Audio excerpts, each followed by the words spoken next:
Need tickets? Use SeatGeek in the promo code BrewPack. Exactly my channel name is spelled for $20 off your next purchase. Shout out to my patrons. If you want to see your name here, link is down in the description. Now to growing concerns about the deadly coronavirus officially hitting the U.S. Here's what we know. A Washington state resident fell ill after returning from Wuhan, China, where the outbreak began. Officials now say more than 400 people have been sickened and 9 people have died.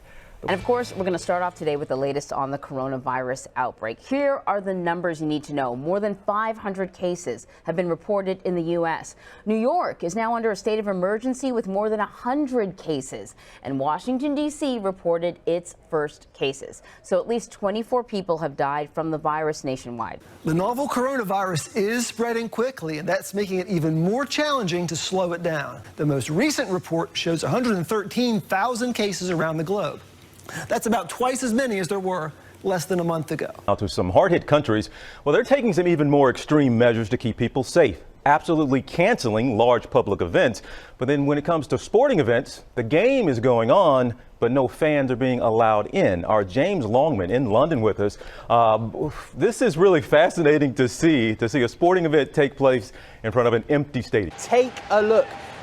Some of their fans unable to see them beat this Bulgarian side 2-1. An empty stadium because Italian health officials are taking every precaution as the country now has reporting 600 cases of coronavirus. Upcoming games are also going to be played to empty stands, the virus continuing to have a major impact on local and global economies. Switzerland has now banned all private gatherings of over 1,000 people. And that is the first country to take a measure like that. In Japan, preseason baseball will also be played behind closed doors. The Ivy League announced Tuesday that it's canceled both its men's and women's postseason basketball tournaments, becoming the first NCAA conference to make the move in response to the coronavirus outbreak. Yale will go to the men's tournament. Princeton will go to the women's tournament as regular season champions. And obviously, both of them would have gone NCAA bids. Yale, where I grew up, New Haven, right, and then Princeton in New Jersey, very close to us. This is pretty scary stuff, and also concerning with March Madness right around the corner, how this is going to be handled. I try not to be fearful. I try to just live normally and whatever. But if y'all recall, you know, almost every single time I've been sick over the last several years, when I came down with the flu or something like that, it almost always is after I shake somebody's sweaty hands. It never fails. I mean, because it is. Because you know when when I shake somebody's hands and it feels like a sponge, I almost want to hit them because it's just nasty. It's just nasty. Okay, it's just the truth. And it happens to me. It happens to me. It's happened to me quite a few times. I will tell you still, I try to just live normal and not worry about things. This is the first time that I've been worried like this, because for leagues to be canceling games, for players to be approached about playing in front of empty stadiums and stuff like that. Listen, this is not a joke. No. It is not a joke, and somebody needs to figure something out because it is getting a little bit scary. Yeah, the coronavirus, the reports are that it's at least 10 times as deadly as the flu, but likely more than that from the latest information coming out. That is correct. So it's a serious thing, obviously. Here's what, you know how like non-essential travel is being canceled? Everyone's like, cancel non-essential travel. That's what's happening in tournaments right now. Non-essential tournaments canceled, right? And the Ivy League tournament, I went to Columbia, it's Ivy League. It's not an essential tournament. March Madness is essential. However, that's the next domino to fall. Yeah. Because the fact of the matter is this. The way to counteract, all experts agree, a virus that spreads through contact is to limit social interaction, to go into social distancing, they're calling it. And that's the opposite of people getting together in a packed stadium or arena. Basically how I live. Yeah. Right, Molly automatically already. In isolation, but that's the truth. So right now we're still up to canceling non-essential stuff. The question is, when does this cross over to canceling the essential stuff? And the reason why, Max, as you well know, the reason why you got to take stuff like this so serious is because it's all about preventing the spreading of it all. You know, so the more people are around one another, the more it's at risk of spreading. And when we don't seem to have this contained in this country at all. Okay, there's no time for irresponsible statements, acting like there's nothing to worry about and stuff like that. You're not trying to encourage panic. No. Let's be clear about that. But you also don't want to encourage people to have a laissez-faire attitude about it. It's challenging in a city like this with public transportation overpopulated. It's responsible of the IVs to cancel the tournament, and the question is, what other stuff is about to get canceled? Yes.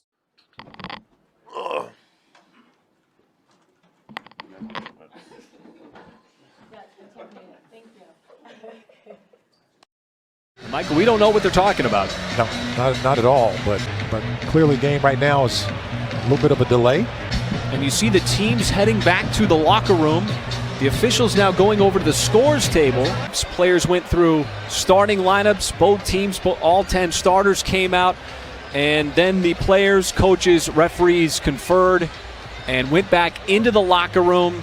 All of them, both teams from the bench, went to the locker room and waited for the league to either give the green light or the red light on this game. And the official announcement just came that this game has been postponed. So any further information will have to come later on. That is all the information that we have right now that has been disseminated from the league to us here inside the arena. And so the Jazz and Thunder will not play the game here tonight. Unfortunately, the game has been postponed. And fans, due to unforeseen circumstances, the game tonight has been postponed. You are all safe. And take your time in leaving the arena tonight and do so in an orderly fashion. Thank you for coming out tonight. We are all safe. And you can visit OKCThunder.com for updates on upcoming games. Please drive home safely. And good night, fans. I'm Scott Van Pelt here at ESPN. This astounding and unprecedented story continues to evolve. At halftime with Adrian Wojnarowski, I suggested that we would speak to him soon. I had no idea that it would be this soon. He has just tweeted within the past 2 minutes that the NBA is suspending the season. And Woj, I turn to you. What can you tell me? How'd this happen? Well, Rudy Gobert has tested positive for the coronavirus. That was learned in Oklahoma City prior to that game between the Jazz and the Thunder. Right now, the Thunder and Jazz, I'm told, are both quarantined in that arena. And the NBA has made the decision. They have just announced that they are suspending play, finishing after tonight's games. They're going to let tonight's games finish. But starting tomorrow, NBA play is suspended, and then the league is going to use that hiatus to decide their next steps, how they'll go forward. But this is the last night of NBA games for the foreseeable future.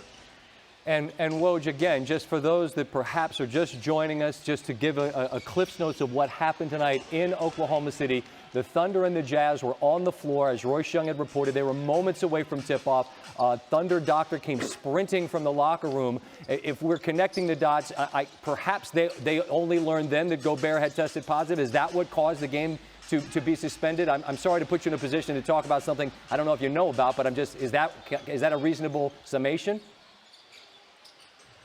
Scott, it's still unclear to me the sequence of events before the game in Oklahoma City, but it became clear that he had preliminary, and that was the word the league used, preliminarily tested positive for the coronavirus. And right now, both teams remain in the building. They remain in quarantine at the arena, I'm told. This is a remarkable situation, and I realize it is truly changing by the moment. When we say hiatus, is there any sense of how long a period that would be, given that there seems to be so much uncertainty about how long a period one would have to actually be, in a sense, quarantined before you'd know whether or not he or she was positive? There's no sense of how long, Scott. You know, and one point that people were making with the league, with teams, because there had been so little testing, even up until the last few days in this country, they didn't have a handle within this league about the potential for this. and now as a player has tested positive for it, the ripple effects that has on his own team, on other teams, clearly this is, as you said, Scott, uncharted territory. And there were several owners on a call tonight with Commissioner Adam Silver who suggested the idea of let's just take a hiatus instead of playing games without fans in the arena. The commissioner was ready tomorrow to move toward games being played without fans, but that changed tonight with Rudy Gobert's positive test for the coronavirus. For me, last night was unlike any night I've ever experienced in my many, many years of watching sports. Mm-hmm. It was stunning. It was sobering. In the end, it was sad reality. And I still haven't quite gotten over last night. Right. I'm not surprised at all. It was the right move by the NBA to act as swiftly as they possibly could. Utah was held in OKC at the arena for about 5 hours, if I remember correctly, before they were granted a hotel in OKC or what have you. I think that everything that could have been done in the moment has been done. They'll continue to put forth their due diligence, but I don't think anyone can argue with the decision that was made. Well, guys, I have some somewhat shocking news that I am being told right now, and that is that the Rutgers and Michigan players have been told to leave the court and that the tournament, as of right now, and again, this is literally something I heard within the last 30 seconds, is being canceled. So let's take a look, if we can, on the floor, and there you see it. The players have left the court. I think there was a sense that this might happen. Certainly we thought this last night. But again, it seemed this morning that things were going to go on. But this literally happening moments ago. Michigan players, there you see them walking off the court. And it seems we will have no basketball, not just today, but for the rest of the weekend. And who knows here going forward? But with what happened with the NBA last night, I think this is something that we thought could have happened. But it's sad, right? I mean, but you want guys to be healthy. So the guys who know and who are in charge are making these decisions based on the best interest of the players and fans, and it's the right decision. Well, Conan, the news came out about an hour ago here in Nashville, and the dominoes really started to fall last night when the NBA suspended its season indefinitely. And this morning at the college level, it started with the Big Ten and the AAC canceling the rest of their tournaments, and then just a few minutes later, the SEC followed suit. Just into the newsroom this afternoon for real this time. The Atlantic Coast Conference has just announced it is immediately canceling the remainder of the 2020 ACC tournament. For NCAA tournament automatic qualification purposes, Florida State will represent the league as the ACC champion. This comes just minutes after the Big Ten, SEC, and AAC announced their tournaments were being canceled because of the coronavirus. In just the past hour, we learned the Big 12 is among 6 conferences canceling their basketball tournaments ahead of March Madness. Conferences, including the Pac-12, announced that they had canceled their tournament. 13 conference tournaments have now been canceled, and this morning we have been critical of the Big East, and rightly in my judgment, but they will not play the second half, and that tournament has now been canceled. Creighton and St. John's were actually on the floor in Madison Square Garden, went to the locker room for halftime. The teams playing in the next game have been told not to come to the arena, Providence and Butler, and now we have word that the Big East has followed suit and canceled that tournament as well. Jay, the NCAA has made the decision to cancel the men's and women's tournament. What's your reaction? I'm not sure there was any other reasonable choice, Reese. I mean, we've discussed this throughout the day, including this morning at 9 o'clock on the ACC network, that this is a pandemic, and this is about slowing the spread of this and about flattening the curve of this. And the NCAA has no other choice but to be a responsible global citizen here. No other choice. And so I think all of us that have been discussing this last night and throughout the day today agreed that this was inevitable. The PGA Tour decided to cancel the Players' Championship after playing the first round yesterday. It will also cancel the next 3 events on the schedule through the Valero Texas Open, that is right before the Masters. Those were far from the only sports whose schedules have been thrown into turmoil. The XFL canceled the remainder of its regular season. MLS suspended its 25th anniversary season for the next month, and this weekend's UFC Fight Night will take place behind closed doors, meaning the fights will continue, but the fans will not be allowed into the arena. Breaking news continuing here on CBS Sports HQ. The NBA was the first domino to fall. The NHL likely will not be the last, but the NHL just announcing that they are pausing the season due to the coronavirus. The NHL holding a conference call with the Board of Governors at 1 p.m. Eastern Time, and Commissioner Gary Bettman just issuing this statement. Of note, the final paragraph. We will continue to monitor all appropriate medical advice, and we will encourage our players and other members of the NHL community to take all reasonable precautions, including by self-quarantine where appropriate. Our goal is to resume play as soon as it is appropriate and prudent so that we will be able to complete the season and award the Stanley Cup.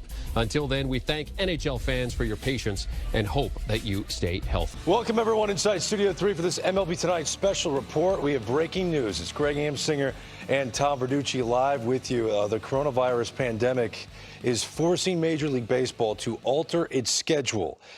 They've released a statement just moments ago to make it official. Here it is. Following a call with the 30 clubs and after consultation with Major League Baseball Players Association, Commissioner Rob Manfred today announced that MLB has decided to suspend spring training games and to delay the start of the 2020 regular season by at least 2 weeks due to the national emergency created by the coronavirus pandemic. This action is being taken in the interest of the safety and well-being of our players, clubs, and our millions of loyal fans. MLB will continue to evaluate ongoing events leading up to the start of the season. Guidance related to daily operations and workouts will be relayed to clubs in the coming days. As of 4 p.m. Eastern today, forthcoming spring training games have been canceled, and 2020 World Baseball Classic qualifier games in Tucson, Arizona have been postponed indefinitely. MLB and the clubs have been preparing a variety of contingency plans regarding the 2020 regular season schedule. MLB will announce the effects on the schedule at an appropriate time and will remain flexible as events warrant, with the hope of resuming normal operations as soon as possible. Nothing is more important to us than the health and safety of our players, employees, and fans. MLB will continue to undertake the precautions and best practices recommended by public health experts. We send our best wishes to all individuals and communities that have been impacted by coronavirus. Even if we're out for a month, even if we're out for 6 weeks, we could still restart the season. You know, it might mean that then the finals take place in July, you know, late July. Just my feeling was it was way premature to suggest that we had lost the season. It's and again, it may seem odd at the same moment that we're saying for health reasons we need to take a break to talk about restarting it, and that the notion of at least 30 days was just to try to give people some guidance.